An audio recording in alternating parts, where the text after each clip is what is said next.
परमेश्वर ने पुराने नियम में बलियों को चढ़ाने के लिए कहा था। एक पहली थी होम बलि, दूसरी थी अन्न बलि। कितनों को याद है ये बलियां? नहीं याद? आप जानते हैं परमेश्वर की इच्छा है कि वो आपको आपकी प्रार्थनाओं का उत्तर दे। वो आपकी जो आप मांग रहे हो, परमेश्वर मेरी रिपोर्ट नॉर्मल हो, ये रसौली गायब हो, ये रोग गायब हो, ये पेट का रोग गायब हो, परमेश्वर मेरा पति मेरी बात सुने, मेरी वाइफ मेरी बात सुने, मेरा बच्चा मेरी बात सुने, मेरा फाइनेंस, मेरा कर्जा। परमेश्वर आपको इन प्रार्थनाओं के उत्तर देना चाहता है। मालूम, परमेश्वर देना चाहता है आपको। अब लिंक कहां खराब है, कहां प्रॉब्लम है? जब हम होम बलि के बारे में पढ़ते हैं, उसको हम अपनी स्क्रीन पे पढ़ेंगे, उस वचन को, लेवी व्यवस्था के वचन को। पहला, यहोवा ने मूसा को बुलाकर मिलाप वाले तंबू में उससे कहा,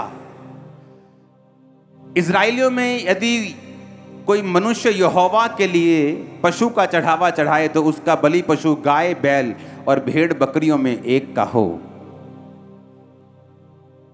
वह गाय बैलों में से उसे होम बलि करे तो निर्दोष नर मिलाप वाले तंबू के द्वार पर चढ़ाए कि यहोवा उसे ग्रहण करे। इस वचन को आप पढ़ते हैं तो इसमें बड़ी समझने वाली एक बात है। पुराना नियम इसलिए बनाया गया था ताकि नए नियम में जब जीसस क्राइस्ट की कुर्बानी के बाद तुम लोग इसे पढ़ो तो तुम उसका आत्मिक मतलब समझो। अब परमेश्वर हमें गाय, बैल, भेड़, बकरी, कबूतर चढ़ाने के लिए नहीं कहता। 6 आयत में लिखा, फिर वह होम बलि पशु की खाल निकालकर उस पशु को टुकड़े टुकड़े करे। हालेलुया। और आप जानते हैं कि परमेश्वर ने कहा कि 12 आयत में, फिर वह उसको टुकड़े टुकड़े करे, सिर और चर्बी को अलग करे, याजक इन सबको उस लकड़ी पर सजा के रखे जो वेदी की आग के ऊपर होगी। वह उसकी आंतड़ियों और पैरों को जल से धोए और याजक सबको समीप ले जाकर वेदी पर जलाए कि वह होम बलि और यहोवा के लिए सुखदायक सुगंध वाला हवन ठहरे। यदि यहोवा के लिए पक्षियों की होम बलि चढ़ाए तो कबूतरों का चढ़ावा चढ़ाए। याजक उसको वेदी के समीप ले जाकर उसका गला मरोड़ के सिर को धड़ से अलग करे और वेदी पर जलाए और उसका सारा लहू वेदी के बाजू पर गिराया जाए और वह उसकी गल थैली को मल सहित निकालकर वेदी के पूरब की ओर राख डालने के स्थान पर फेंक दे। जब आदम और हवा ने पाप किया तो बाइबल कहती, जब आदम और हवा ने पाप किया तो परमेश्वर ने एक भेड़ की कुर्बानी देके उनको चमड़े के अंग रखे पहना दिए। तो परमेश्वर जब इंसान से अपने प्यार को दर्शाता है तो वो कुर्बानी करता है उस भेड़ की, जो आने वाले समय में जीसस क्राइस्ट की एक प्रतिमा थी, जीसस क्राइस्ट का एक प्रतिबिंब था कि जो परमेश्वर हमारे लिए करने वाला था। जब कुर्बानी की बात होती थी तो कुर्बानी इसीलिए होती थी ताकि परमेश्वर और इंसान जो हैं वो करीब आएं। होम बलि का मतलब यह था कि जब तुम किसी पशु को चढ़ाओगे तो उसे कंप्लीट चढ़ाओगे, पूरा चढ़ाओगे उसे, और उसकी आंतड़ियों को धोवोगे। आंतड़ियों में क्या होता है? पशु की आंतड़ियों को खोलोगे, क्या निकलता है उसमें? गोबर निकलता है। तो परमेश्वर ने कहा उसे गोबर सहित मत चढ़ाना, उसकी आंतड़ियों को पहले साफ करना, पानी के साथ उसकी आंतड़ियों को धोकर उसके गोबर को निकाल देना और उसके पांवों को धोना। पांव में क्या लगा होता है? गोबर लगा होता है। जानवर के पांव में अगर आप देखेंगे तो आपको गोबर लगा मिलेगा। तो परमेश्वर ने कहा जब मेरे पास तुम होम बलि लेके आना, जिसे इब्रानी में कुर्बान कहते हैं, कुर्बानी कहते हैं, और जिसमें इंग्लिश में बर्न्ट ऑफरिंग कहते हैं और हिंदी में उसे होम बलि कहते हैं। एक ऐसी बलि जो पूरी की पूरी परमेश्वर चाहता है आपके साथ एक रिश्ते को कायम करने के लिए। और उसके बाद परमेश्वर ने कहा अगर वो कबूतर हो तो उसकी गल थैली को निकाल के मल सहित फेंक देना, उसके मल को मत चढ़ाना, उसके गोबर को मत चढ़ाना। तो परमेश्वर ने कहा जब एक ऐसी कुर्बानी मेरे पास आएगी तो मैं उसको ग्रहण करूंगा सुगंधदायक, ग्रहण योग्य बलिदान के रूप में। आज जब आपकी प्रेयर्स जिस शरीर से, आपके शरीर से जिस निकलती हैं, क्या वो साफ है या गंदा है? आपका स्पिरिचुअल शरीर में बात कर रहा हूं, आपका स्पिरिचुअल आदमी, स्पिरिचुअल मैन जो आपके अंदर रहता है। जब परमेश्वर ने होम बलि की डिमांड की तो कहा मल नहीं चाहिए, गोबर नहीं चाहिए लगा हुआ, पैरों को धोना, तो तुम उसकी आंतड़ियां भी धोना और फिर मेरे पास लेके आना, क्योंकि होम बलि अगर तुम गंदी चढ़ाओगे तो तुम्हारी जो बलि होगी वो कबूल नहीं होगी। आज जब इस शरीर से, आज जब इस वेदी से, आज जब इस बॉडी से जो किराए का मकान है आपको दी गई है, आप परमेश्वर को प्रार्थना करते हो, आप परमेश्वर को कोई बलि देते हो, कुछ बोलते हो, तो आपको यह ध्यान होना चाहिए कि जहां पर गोबर होगा, गंदगी होगी, पाप होगा, परमेश्वर उस बलि को ग्रहण नहीं करेगा। क्यों एक पास्टर संघर्ष करे? क्यों एक विश्वासी संघर्ष करे?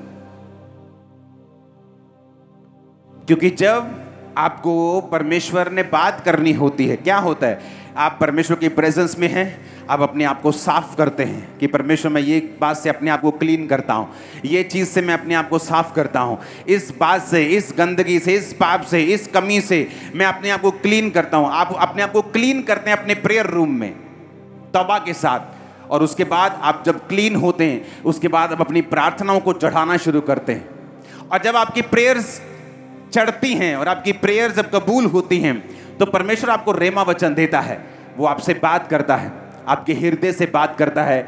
आप अगर एक क्लोज खुदावंद के सेवक हैं, वो आपसे बोलकर बात करता है। आप एक विश्वासी हैं, वो आपके दिल से बात कर सकता है, और जब वो आपके दिल से बात करता है, वो आपसे बात करता है कि ये करना है, इस तरह से करना है, सेवकाई में इस तरह से लेके जाना है। और उसके बाद जैसे ही आप उस चीज़ को फॉलो करने लगते हैं, आप देखते हैं कि आपकी लाइफ में रिजल्ट आ रहा है, सेवकाई में रिजल्ट आ रहा है, आपके फाइनेंस में रिजल्ट आना शुरू हो गया है, आपके पर्सनल लाइफ में रिजल्ट। क्यों? क्योंकि अब आपने जो होम बलि चढ़ाई है, होम बलि मतलब फुल, पूरा का पूरा परमेश्वर को देना, बर्न्ट ऑफरिंग और जला देना। अगर सूर्य की तरह चमकना है तो सूर्य की तरह जलना भी सीखना होगा। ठंडे रह के तुम चमक नहीं सकते और अपनी रोशनी को पहुंचा नहीं सकते।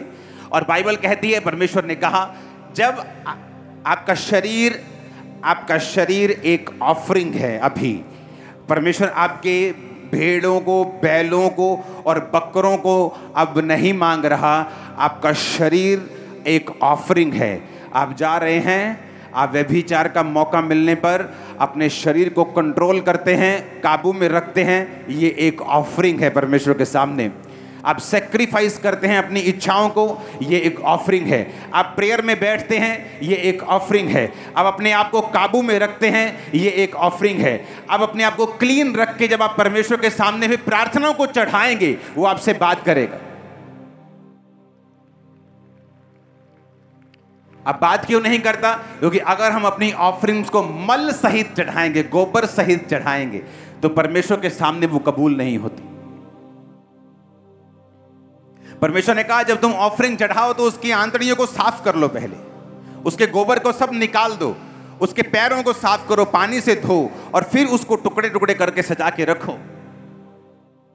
पहली ऑफरिंग जो परमेश्वर आपसे चाहता है वो आपका शरीर है, वो आपकी इच्छाएं हैं, आपकी मर्जियां हैं, आपका पाप है, आपकी इच्छाएं हैं, आपके शरीर के काम हैं, जो परमेश्वर चाहता है आप उसे चढ़ाकर, उसे सेक्रीफाइस करके, अपने शरीर को एक लिविंग सेक्रीफाइस बना के, एक जीवित कुर्बानी बना के, अपने अंगों को धर्म का हथियार होने के लिए सौंप कर जब आप परमेश्वर से मांगेंगे, वो आपको देगा, वो आपको देगा। आप मांग के देखना है ऐसे।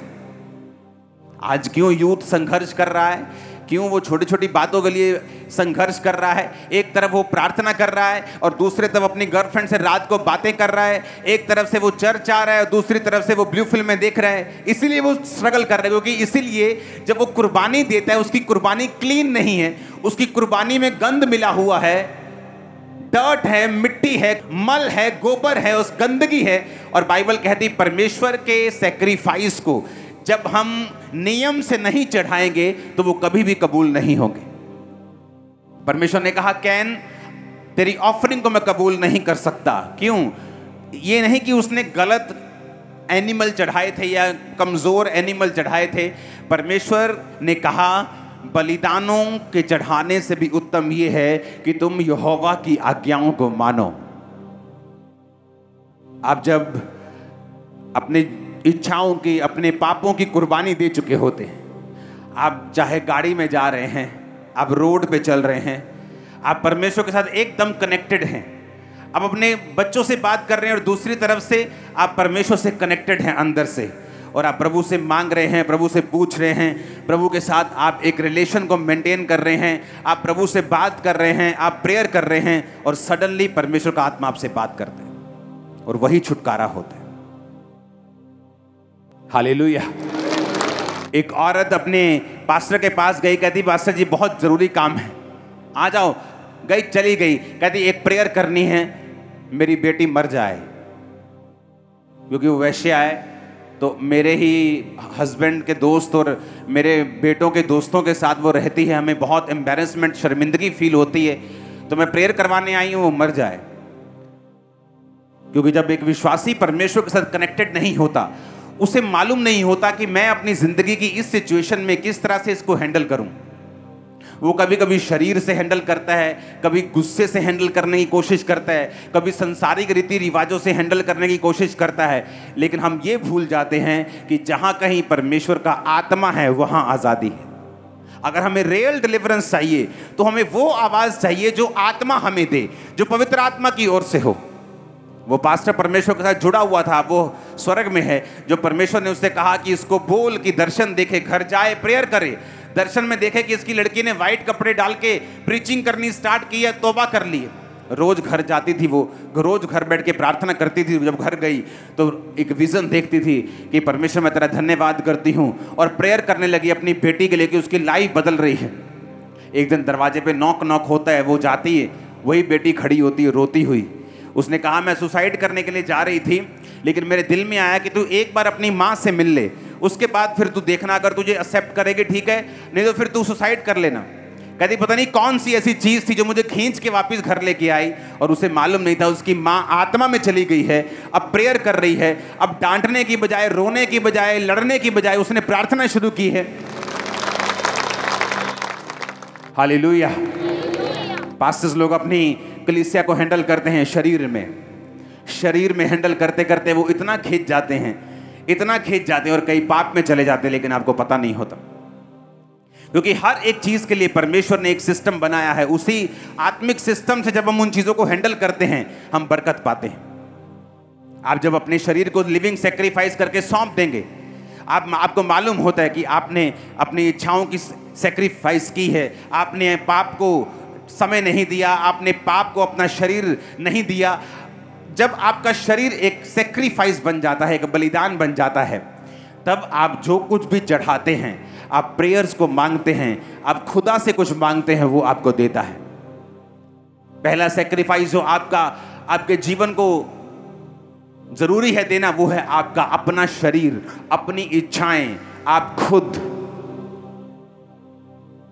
जब आपने खुद अपने आप को पूरा परमेश्वर के सामने चढ़ा दिया और गंदगी निकाल कर चढ़ा दिया, इमेजिन करो आपका बैल, आपका बकरा जो आप चढ़ा रहे हो वो बेस्ट है, दूसरों का 25,000 वाला तुम्हारा स्पेशल है, मोटा ताजा 3 लाख वाला, लेकिन तुमने मल सहित, गोबर सहित चढ़ा दिया, तो परमेश्वर उसे कबूल नहीं करते। मैं MBBS छोड़ के प्रभु की सेवा करूंगा, लेकिन वो सेवा कबूल नहीं होगी अगर अभी भी तुम पाप के नीचे हो तो। और जब परमेश्वर के साथ आपका कनेक्शन बन जाएगा, आप खाना बना रहे हैं, लेकिन आपको कनेक्शन बनाना परमेश्वर के साथ आ चुका है, आपको मनन करना आ चुका है, परमेश्वर से बात करनी आ चुकी है, आपको मालूम हो चुका कि आपका शरीर एक लिविंग, एक जीवित बलिदान के रूप में आपको परमेश्वर को चढ़ाना है, तब आपके पास टाइम नहीं होगा चुगलियां करने का, आपके पास टाइम नहीं होगा फालतू चीज़ों को करने का। आपको मालूम है परमेश्वर के साथ आपका कनेक्शन बना हुआ है, और जब ऐसा कनेक्शन बिल्ड हो जाता है, मैंने कहा इम्पॉसिबल है कि आप रॉन्ग कैरियर चुन लेंगे। अगर आप स्टूडेंट हैं तो इम्पॉसिबल है कि आप रॉन्ग बिजनेस में चले जाएंगे, इम्पॉसिबल है आपकी सेवा में रिजल्ट नहीं आएगा, इम्पॉसिबल है आपके बच्चे आपके साथ रिजल्ट नहीं देंगे आपकी लाइफ में, इम्पॉसिबल है, क्योंकि आपको हर चीज में मालूम होगा कि परमेश्वर का वचन इसमें क्या कहता है और परमेश्वर का आत्मा इस चीज में क्या कहता है। क्योंकि छुटकारे के लिए ये बहुत अधिक जरूरी है, क्योंकि जैसे ही आप सेक्रीफाइस करते हैं, क्या आता है ऊपर से? छुटकारा। एलिया ने सेक्रीफाइस किया, क्या निकला ऊपर से? छुटकारा। इजरायली छुड़ाए गए। उसने वेदी को बनाया, सेक्रीफाइस किया, आग उतरी, उसके बाद वो पूरा इजराइल जो है वो शैतान के और जादू और टोने के नबियों से पूरा फ्री हुआ और परमेश्वर ने उन्हें छुड़ाया। तो जब भी आप सेक्रीफाइस करेंगे, आप अपनी डिलीवरेंस कर रहे हैं। आप जब भी बलिदान चढ़ाएंगे, आप अपने डिलीवरेंस को पैदा कर रहे हैं, आप अपने छुटकारे को पैदा कर रहे हैं। जो प्रेयर्स आप मांग रहे हैं वो एक्चुअली उसी बलिदान के साथ जुड़ी हुई है। पहला बलिदान है होम बलि, बर्न्ट ऑफरिंग, पूरा का पूरा अपने आप को परमेश्वर के सामने चढ़ाना। दूसरा बलिदान है अन्न बलि। बाइबल कहती जब इजराइलियों के अन्न होता था तो या तो उसे पका के या उसे कच्चा, किसी भी तरह से वो परमेश्वर के सामने उसे लेके जाते थे। एक वो चीज जो मेरे पास है, मेरी इच्छाएं, मेरा शरीर, उसे परमेश्वर को देना, और दूसरा जो मेरे हाथ में है उसे परमेश्वर को देना। और बाइबल कहती जब वो अन्न बलि को चढ़ाते थे तो परमेश्वर उनके अन्न के ऊपर, उनकी लाइफ के ऊपर बरकत देता था, उन्हें घटी नहीं होती थी। उन देशों में भी जहां पर जब लोग सूखे से मरते थे, जब अकाल में मरते थे, इजरायली लोग मरते नहीं थे क्योंकि उन्हें सब बलियों को देना आता था। अगर आप वर्ल्ड की स्टडी करेंगे तो बहुत से बिजनेसेस, लाखों में तादाद है जो बंद हो चुके कोविड के बाद। अब मोस्ट लोगों की स्टोरीज हैं, कोविड के बाद हमारा बिजनेस बंद हो गया, कोविड के बाद हम उठे नहीं, कोविड के बाद वो वाला माहौल नहीं है। लेकिन अगर आप एक ऐसे व्यक्ति से मिलेंगे जो क्रिश्चियन है, जो रूल्स को फॉलो करता आ रहा है, जो आत्मा को फॉलो करता आ रहा है, जिसने अपने शरीर को परमेश्वर के सामने बलिदान के रूप में चढ़ाया है, और जो उसके हाथ में है जो पैसा, जो बरकतें उससे उसने परमेश्वर को दिया है, आप उनको कभी नहीं देखेंगे बोलते हुए कि कोविड आया हम कम हो गए। आप उन्हें यही देखेंगे बोलते हुए कि परमेश्वर ने हमारी रक्षा की, परमेश्वर ने हमें ब्लेस किया, उसने हमें छुड़ाया, उसने रास्तों को निकाला, एक बंद हुआ दो खुल गए हमारे लिए, वही बोलेंगे ऐसे। क्योंकि बिना बलिदान के छुटकारा बेमाना है, अधूरा है, परमानेंट नहीं है और परमेश्वर की ओर से नहीं है। हालेलुया। आप जब गर्म लोगों के पास आएंगे आपको गर्मी लगेगी, आप एक गर्म कमरे में आएंगे आपको गर्मी लगेगी। लेकिन अगर आप वो चाहते हैं कि आपका शरीर ही आपको ऐसी गर्मी दे, वो हेल्थी रहे, फिर आपको अंदर से उसे बदलना पड़ेगा। आप चर्च में आते हैं आपको हीलिंग मिल जाएगी, डिलीवरेंस मिल जाएगी, लेकिन अगर आप उसे अपनी लाइफ में परमानेंट रखना चाहते हैं, मेंटेन रखना चाहते हैं, और आप ये चाहते हैं कि आपकी लाइफ में ऐसा होता ही जाए, तो आपको अंदर से चेंज होना पड़ेगा। हालेलुया। उस बलिदान को जब आप चढ़ाते हैं, आप अपने रूम में हैं, आप अपने प्रेयर रूम में हैं, और आप अपने जीवन को, अपने अंगों को सेक्रीफाइस करते हैं, अपनी इच्छाओं को, अपनी चीज़ों को, पाप को, अपने वो शरीर के कामों को, उस गुस्से को, उस नफरत को आप खत्म करते जाते हैं। होता क्या है, आपकी प्रेयर्स फिर रेडी हैं, आप बोलेंगे आपको मिलेगा। सिंपल है ये। लेकिन उसने कहा कुर्बानी को गोबर सहित मत चढ़ाना, उसको क्लीन करना, उसको साफ करना। अगर तुम उसे साफ नहीं करोगे तो वो मेरे सामने कबूल नहीं होगी। याजक उसे जला भी देगा, लकड़ी भी लग जाएगी, बकरा भी वेस्ट हो जाएगा, सब कुछ वैसे ही चलेगा जैसे एक अच्छी कुर्बानी में होता है, लेकिन मेरे ऊपर वो कबूल नहीं होगी। Hallelujah, hallelujah. एक मोमेंट्स होते हैं जब परमेश्वर आपसे बात करता है, और वो होता है जब आप परमेश्वर के साथ कनेक्टेड होते हैं, आप उसके साथ जुड़े हुए होते हैं, आप प्रेयर में होते हैं, मेडिटेशन में होते हैं, आप अपने जीवन को, अपनी लाइफ को लगातार एक सैक्रिफाइस के रूप में परमेश्वर को चढ़ा रहे होते हैं। वो मोमेंट्स आपकी लाइफ में हों, आपकी सेवकाई के लिए हों, आपकी सेहत के लिए हों, वो ऐसे होते हैं जब परमेश्वर आपसे एक आपके माइंड में, आपके हार्ट में, आपके कान में, आपके लेवल के हिसाब से वो आपसे बात कर जाता है, और वही बात आपके उद्धार का कारण ठहरती।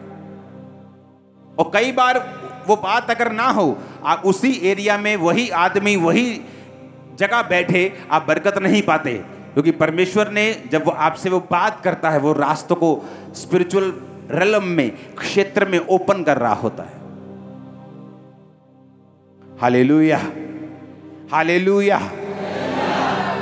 इसलिए सेवकाई की जब शुरुआत हुई तो आपने मुझे कभी किसी मीटिंग्स में फालतू की आपने जाते नहीं देखा होगा। 10-15 सेवक इकट्ठे और वहां पे सब एक दूसरे से लड़ रहे हैं और एक दूसरे की खिलाफत कर रहे हैं, एक दूसरे की चुगली। आपने मुझे कभी भी ऐसी जगहों पे नहीं देखा होगा। मुझे मालूम था मेरा छुटकारा ऊपर से आएगा। मुझे अपने शरीर को सैक्रिफाइस करके चढ़ाना है, अपना टाइम, अपनी प्रेयर, अपनी फास्टिंग।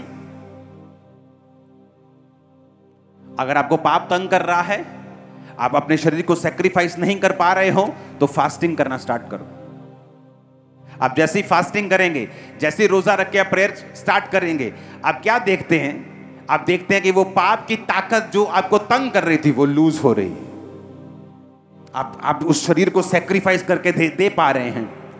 वो रोजा जो है, वो उपवास वो है जो उस ताकत को कम कर रहा है आपकी लाइफ। और कई बार उन्हीं रोजों में शैतान आप पे डबल अटैक करने की कोशिश करता है, लेकिन आपको मालूम होना चाहिए कि वो घबरा रहा है, वो इसलिए बौंदल गया है, उसको वो इसलिए डफर पुना कर रहा है क्योंकि उसको मालूम है कि असर हो रहा है। हालेलुया। इसलिए उसने कहा अपने शरीरों को जीवित बलिदान के रूप में, अपने जीवनों को जीवित बलिदान के रूप में परमेश्वर को दे दो। होम बलि यानी बर्न्ट ऑफरिंग कंप्लीट परमेश्वर को दे दो, गंदगी निकाल कर परमेश्वर को दे दो। तो बाइबल कहती, परमेश्वर कहता वो सुगंधदायक, वो सुखदायक परमेश्वर के सामने ग्रहण किया जाएगा, वो बलिदान होगा। तो आज से जब हम प्रेयर्स परमेश्वर को चढ़ाएंगे तो हम ये भी देख लें कि जिस वेदी से हम चढ़ा रहे हैं, जिस कुर्बानी के साथ चढ़ा रहे हैं, क्या वो कुर्बानी मौजूद है कि उसमें गंध मिला हुआ है, कि वो गंदा है। वो जीवन अगर गंदा है तो गंदे से परमेश्वर होम बलि को ग्रहण नहीं कर सकते। Hallelujah, hallelujah. एक दिन मैंने कहा मैं थोड़ा बाहर जाके प्रेयर करना चाहता हूं। मैं उठा, मैंने ड्राइवर्स लिए, गाड़ियां ली, निकल गए। चलते चलते जब 50-100 किलोमीटर दूर चले गए हम, तो वहां जाके जब मैं एक हड सी देखी, मैंने प्रेयर करने लगा वहां। तो मैं नीचे उतर गया जहां जानवर वगैरह होते हैं। तो मैं प्रेयर कर रहा था वहां पे। प्रेयर करता करता करता जब प्रेयर मैं कर चुका, तब परमेश्वर ने मुझे बताया था कि तू एक जगह प्रीच करेगा और लोग तुझे स्क्रीन्स पर देखेंगे। और मैं तब से कह रहा हूं मैं तब से कह रहा हूं कि चर्च मैं प्रीच करूंगा और लोग लाइव बैठकर उस चर्चेस में देखेंगे। लोगों को ब्रांच वर्ड से दिक्कत हो रही कि ब्रांच क्या होता है। जीसस ने कहा, आई एम द वाइन, ये आर द ब्रांचेस। कि मैं दाखलता हूं, तुम क्या हो? तुम ब्रांचेस हो। काश वो बाइबल पढ़ लेते कि तुम मेरी डालियां हो। जब हमें आप जानते क्यों शारीरिक अमीर जो होता है वो अमीर ही होता जाता है, जब तक कोई बड़ा घपला ना कर दे, हो कोई ज्यादा कोई फालतू ब्लंडर ना कर दे। पता है क्यों? उसे पैसा कमाना आ जाता है, उसे सिस्टम समझ आ जाता है कि अच्छा किस तरह से कमाई करनी। आत्मा में भी सेम है। जिससे एक बार आत्मा में बढ़ना आ जाता है, वो आगे ही बढ़ता जाता है और दूसरे को लगता है ये पता नहीं क्या कर रहे हैं, क्योंकि उसे खुद बढ़ना नहीं आ रहा, क्योंकि वो खुद इन चीजों को उसने पाया नहीं होता। लेकिन एक बार जब आप आत्मा में बढ़ना शुरू होते हैं, आपको फॉर्मूला आत्मिक समझ आ जाता है कि ये मुझे प्रेयर करनी है, ये मुझे लाइफ सैक्रिफाइस देना है, ये जो मेरे हाथ में है मुझे वो प्रभु को देना है। मैं ऐसे आगे बढ़ता जाऊंगा, कोई मुझे रोक नहीं पाएगा। और इसीलिए आप क्या देखते हैं कि जब भी किसी ब्रांच खुलती भर जाती, एक नया चर्च भर जाता है, यहां नई जगह फिनिश, बड़ी जगह ले ली भर गई। अभी क्या करें? क्योंकि परमेश्वर ने कहा तुम मुझसे बड़े बड़े काम करोगे। उसने ये कहा कि मेरा पिता चाहता है कि तुम बहुत सा फल लाओ और तुम्हारा फल बना रहे। उसने कभी नहीं कहा कि तुम थोड़ा सा फल लेके आओ, उसने कभी नहीं कहा। हालेलुया। आज के बाद जब आप अपने जीवन को परमेश्वर के सामने चढ़ाएं, अपनी प्रेयर्स को देने से पहले अपने आप को क्लीन करके, साफ करके, उस बर्न्ट ऑफरिंग को, उस होम बलि को परमेश्वर के सामने चढ़ाएं। ताकि परमेश्वर आपकी प्रार्थनाओं का उत्तर दे, आपकी प्रेयर्स जो हैं वो वेस्ट ना हो, क्योंकि बहुत सी प्रेयर्स 90% ऑफ प्रेयर्स वेस्ट हो जाती हैं जब वो ये ध्यान नहीं रखते कि हमें गंदगी निकाल कर परमेश्वर के सामने कुर्बानी देनी। Hallelujah, hallelujah. अपने हाथों को उठाओ, थैंक यू जीसस। उठाओ अपने हाथों को, हिलाओ अपने हाथों को। हमारे YouTube चैनल को सब्सक्राइब करें ताकि आप परमेश्वर के गहरे वेदों को जान सकें कि कैसे आप परमेश्वर में बढ़ सकते हैं, कैसे आप दुष्ट आत्माओं से, नशों से, बीमारियों से और वंशों के श्रापों से आजाद हो सकते हैं।